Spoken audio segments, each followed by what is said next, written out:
بسم اللہ الرحمن الرحیم۔ حضور نبی کریم صلی اللہ علیہ وآلہ وسلم کے ایک جانثار ایک دفعہ پتی کے مرض میں مبتلا ہو گئے، اسے چھپاکی بھی کہتے ہیں۔ وہ بارگاہ رسالت میں حاضر ہوئے اور عرض کیا، یا رسول اللہ صلی اللہ علیہ وآلہ وسلم، میرے ماں باپ آپ صلی اللہ علیہ وآلہ وسلم پر قربان ہوں، مجھے پتی کے مرض نے سخت پریشان کر رکھا ہے۔ حضور صلی اللہ علیہ وآلہ وسلم نے انہیں اپنے سامنے بٹھا لیا اور حکم دیا کہ قمیض اتار دو۔ انہوں نے تعمیل ارشاد کی۔ آپ صلی اللہ علیہ وآلہ وسلم نے اپنا لب ذہن اپنے دونوں ہاتھوں میں لے کر ان کی پیٹھ اور پیٹ پر مل دیا۔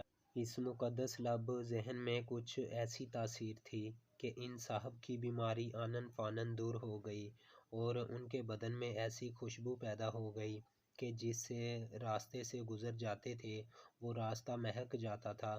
یہ خوشبو ان کے جسم میں ساری عمر رہی۔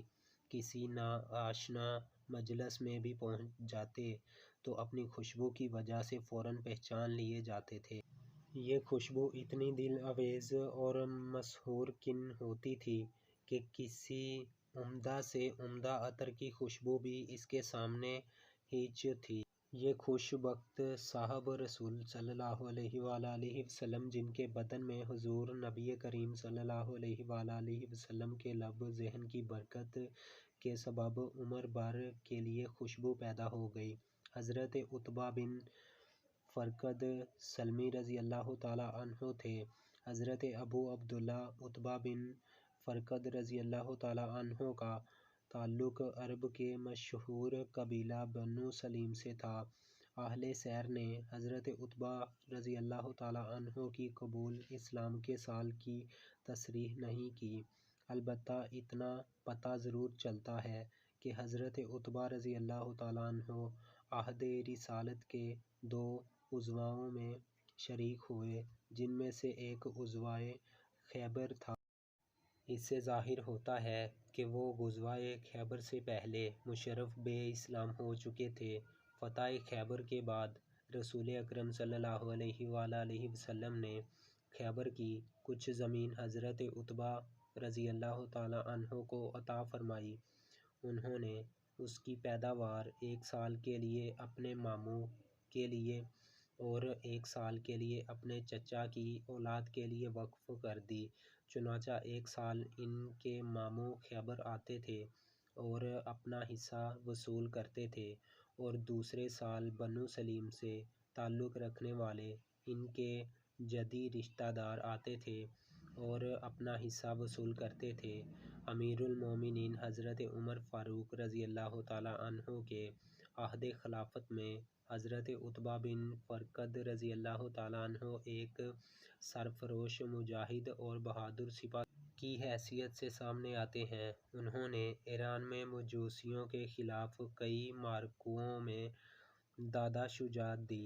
17 ہجری میں حضرت ایاز بن گنزم رضی اللہ تعالیٰ عنہ نے جزیرہ میسوپوٹیمیا عراق فتح کیا تو حضرت عتبہ بن فرقد رضی اللہ تعالیٰ عنہ بھی ان کے ساتھ تھے۔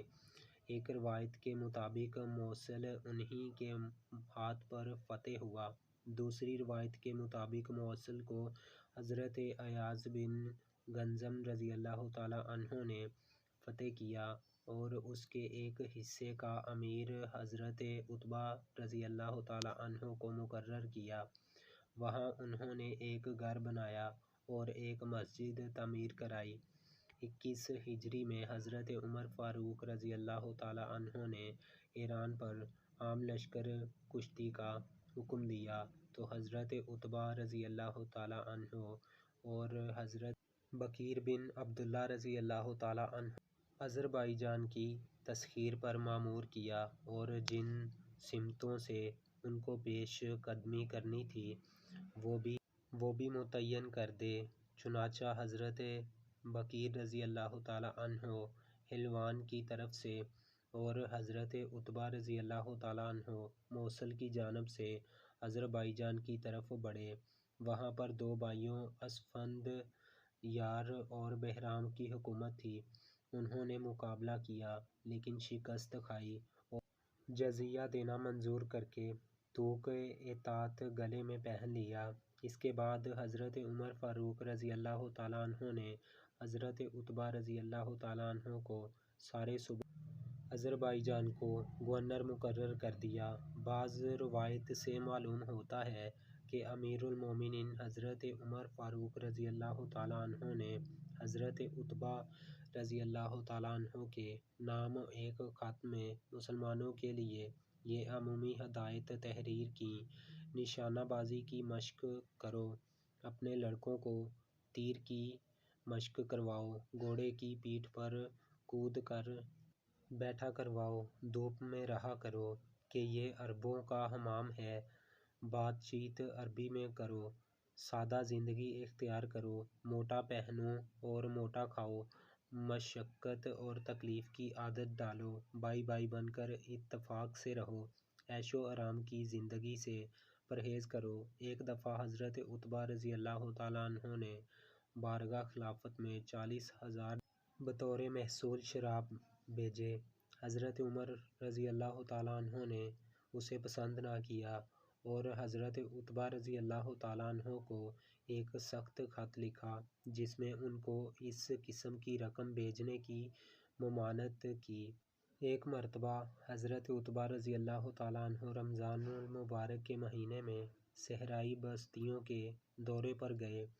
وہاں کے مسلمانوں نے بعد عصر ہلال دیکھا اور یہ سمجھ کر کہ چاند کل کا ہے روزہ توڑ دیا۔ حضرت عمر فاروق رضی اللہ تعالیٰ عنہ کو اس واقعے کی خبر ہوئی تو انہوں نے حضرت عتبہ رضی اللہ تعالیٰ عنہ کو لکھا: اگر چاند صبح کو نظر آئے تو روزہ توڑ دو، کیونکہ یہ اس بات کی علامت ہے کہ چاند کل کا ہے، اور اگر چاند دن کے آخری حصے میں نظر آئے تو اس دن کا روزہ پورا کرو، کیونکہ یہ اس بات کی علامت ہے کہ وہ آنے والے کل کا ہے۔ آذربائیجان میں کھجوروں اور گھی کو ملا کر ایک لذیذ حلوہ تیار کیا جاتا تھا جسے خبیث کہا جاتا تھا۔ ایک دفعہ حضرت عتبہ رضی اللہ تعالیٰ عنہ نے کافی مقدار میں خبیث تیار کرایا اور اسے 2 پٹاریوں میں بند کر کے 2 آدمیوں کے ہاتھ حضرت عمر فاروق رضی اللہ تعالیٰ عنہ کی خدمت میں بطور تحفہ بھیجا۔ امیر المومنین حضرت عمر رضی اللہ تعالیٰ عنہ سمجھے کہ پٹاریوں میں سرکاری روپیہ آیا ہے۔ لانے والوں کے بتانے پر پتہ چلا کہ ان میں خبیث ہے۔ انہوں نے ایک پٹاری کھلوا کر اسے چکھا تو بہت لذیذ پایا۔ حضرت عمر رضی اللہ تعالیٰ عنہ نے لانے والوں سے پوچھا: کیا عتبہ کی فوج کے سب لوگ یہ حلوہ سیر ہو کر کھاتے ہیں؟ انہوں نے نفی میں جواب دیا تو حضرت عمر رضی اللہ تعالیٰ عنہ نے فرمایا: یہ حلوہ واپس لے جاؤ، جو چیز سارے مسلمانوں کو میسر نہیں، میرے لیے اس کا کھانا کیسے جائز ہو سکتا ہے؟ پھر انہوں نے حضرت عتبہ رضی اللہ تعالیٰ عنہ کو پرعتاب خط لکھا: واضح ہو کہ یہ خبیث نہ تو تمہاری کوشش سے حاصل ہوا، نہ تمہارے والد کی کوشش سے تم کو ملا، اور نہ تمہارے والدہ کی کوشش سے تم تک پہنچا۔ میں تمہیں تاکید کرتا ہوں کہ وہی غذا کھاؤ جو سب مسلمانوں کو آسانی سے مل سکتی ہو، ایسی چیز استعمال نہ کرو جو عام مسلمانوں کو میسر نہیں۔ بعض روایتوں میں ہے کہ اسی واقعہ کے بعد حضرت عمر رضی اللہ تعالیٰ عنہ نے حضرت عتبہ رضی اللہ تعالیٰ عنہ کو ایک سخت خط لکھ کر عیش و آرام کی زندگی سے پرہیز کرنے کی تاکید کی۔ اپنی امارت آذربائیجان کے زمانے میں ایک مرتبہ حضرت عتبہ رضی اللہ تعالیٰ عنہ امیر المومنین حضرت عمر رضی اللہ تعالیٰ عنہ سے ملنے مدینہ منورہ آئے۔ حضرت عمر رضی اللہ تعالیٰ عنہ کے گھر کے باہر پہنچ کر اپنے آنے کی اطلاع دی تو انہوں نے بلا بھیجا۔ اس وقت وہ کھانا کھا رہے تھے۔ حضرت عتبہ رضی اللہ تعالیٰ عنہ کو بھی اپنے ساتھ شریک ہونے کی دعوت دی۔ وہ بھی دسترخوان پر بیٹھ گئے، لیکن چند لقمے اٹھا کر کھانے سے ہاتھ کھینچ لیا۔ حضرت عمر رضی اللہ تعالیٰ عنہ نے پوچھا، کیا بات ہے، تم کھانا کیوں نہیں کھا رہے؟ انہوں نے عرض کیا، امیر المومنین، اس کو کھانا میرے بس کی بات نہیں۔ میں حیران ہوا کہ آپ اس بن چنے آٹے کی روٹی اور زیتون کے تیل سے کیسے گزارا کرتے ہیں؟ امیر المومنین نے فرمایا، ہاں بھائی، کرنا ہی پڑتا ہے۔ حضرت عتبہ رضی اللہ تعالیٰ عنہ نے عرض کیا، لیکن اگر آپ کم از کم آٹا چنوا لیا کریں اور تیل کی کوئی اچھی قسم استعمال کیا کریں تو کیا ہی اچھا ہو۔ حضرت عمر رضی اللہ تعالیٰ عنہ نے پوچھا، مگر اے عتبہ، مجھے یہ تو بتاؤ کہ تمام مسلمان چنے ہوئے آٹے کی روٹی اور اچھا تیل استعمال کر سکتے ہیں؟ حضرت عتبہ رضی اللہ تعالیٰ عنہ نے عرض کیا، نہیں، یہ تو ممکن نہیں۔ حضرت عمر فاروق رضی اللہ تعالیٰ عنہ نے فرمایا، تو پھر ایسی چیز جو عام مسلمانوں کو میسر نہ ہو میرے لیے کیسے جائز ہو سکتی ہے؟ کیا میں یہ پسند کر لوں کہ میری تمام نیکیاں اس زندگی میں ختم ہو جائیں اور آخرت کے لیے میرے پاس کچھ بھی باقی نہ رہے؟ حضرت عتبہ رضی اللہ تعالیٰ عنہ یہ سن کر خاموش ہو گئے۔ جب امیر المومنین حضرت عمر رضی اللہ تعالیٰ عنہ سے رخصت ہوئے تو ان کی آنکھوں میں آنسو تیر رہے تھے۔ حضرت عتبہ بن فرقد رضی اللہ تعالیٰ عنہ کے سال وفات کے بارے میں کتب تاریخ و سیر خاموش ہیں۔ قیاس یہ ہے کہ انہوں نے حضرت عثمان غنی رضی اللہ تعالیٰ عنہ کے دور خلافت میں 24 ہجری تا 35 ہجری کے درمیان کسی وقت وفات پائی۔ اللہ تعالیٰ کے ان پر بے شمار رحمتیں نازل ہوئیں، آمین یا رب العالمین۔